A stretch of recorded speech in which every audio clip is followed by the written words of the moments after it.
மூன்றாம் பிறை சந்திர தரிசனம் ஏன் ரொம்ப சிறப்பு வாய்ந்ததுன்னு உங்களுக்கு தெரியுமா? சிவபெருமான் தன்னோட தலையில மூன்றாம் பிறை சந்திரனை சூடி சந்திர மௌலீஸ்வரராக காட்சி தராரு.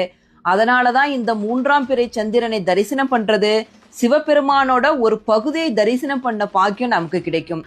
ஏப்ரல் 18 சனிக்கிழமை மாலை மூன்றாம் பிறை சந்திரன் வர இருக்கு. மூன்றாம் பிறை தரிசனம் முற்பிறவி பாவத்தை போக்கும் அப்படின்னு சொல்லுவாங்க.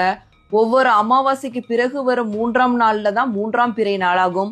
அமாவாசைக்கு அடுத்த நாள் நிலவு தெரியாது. ஆனால் மூன்றாம் நாளான துவிதியை திதியில தெரியும் நிலவு அழகாகவும் பிரகாசமாகவும் இருக்கும். மூன்றாம் பிறையானது இரவு வருவதற்கு முன்னே 6:30 மணி அளவில் தோன்றும் பிறையாகும்.